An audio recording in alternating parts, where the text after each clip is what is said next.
वर्तमान के समय को अच्छे आचरण में और भगवान नाम जप में व्यतीत करना है और चिंता नहीं करनी।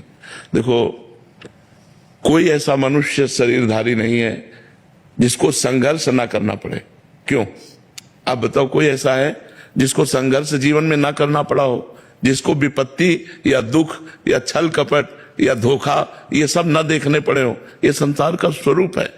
हमको बहुत मजबूत होकर चलना होगा, नहीं हमारा जीवन व्यर्थ हो जाएगा। आपने अच्छा मकान बना लिया, आपने अरबों रुपए जमा कर लिए, लेकिन आपने भजन नहीं किया, तो जब शरीर छूटेगा तो आपके साथ क्या जाएगा? किया हुआ पाप कर्म, किया हुआ पुण्य कर्म, भजन तो किया नहीं, तो फिर यही आवागमन चक्र, यही सुख दुख का चक्र। इसलिए संत और गुरु के पास जाया जाता है अमोघ वस्तु प्राप्त करने के लिए। अमोघ माने जिसका नाश न हो, जो व्यर्थ न हो, वो है भगवान का नाम, वो है भगवान का मार्ग, वो है भगवान की लीला कथा, भगवान से प्रेम। ये हमें जीवन को प्रकाश में बनाने के लिए अत्यंत आवश्यक है, और इसके लिए कुछ छोड़ना नहीं है।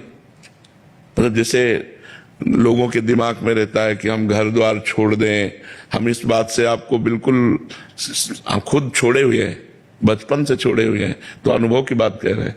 हमको उद्देश्य बदलना है, सिर्फ उद्देश्य। हमको स्थान नहीं बदलना, भेष नहीं बदलना, क्रियाएं नहीं बदलनी। गृहस्थी में अगर हम किसान हैं तो किसानी ही करनी है, व्यापारी हैं तो व्यापारी करना है। हमको उद्देश्य बदल देना है। अगर उद्देश्य धन रहा, मान प्रतिष्ठा रही, तो भेष बदल देने पर भी काम नहीं बनेगा, देश बदल देने पर भी काम नहीं बनेगा। देश और भेष बदलने से भगवान की प्राप्ति नहीं होती, उद्देश्य बदलने से भगवान की प्राप्ति होती है।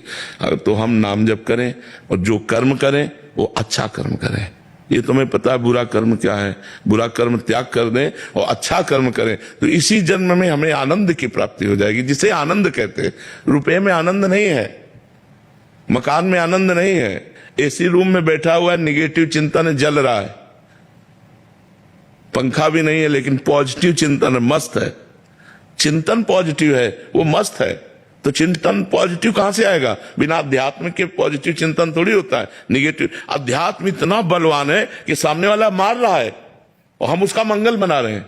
तुम सुखी रहो, तुम्हें कभी दुख न पहुंचे, भगवान तुम्हें स्वस्थ रख। क्या ये मतलब है? क्या सामने वाला गाली दे रहा है, उसको मारने की चेष्टा कर रहा है, और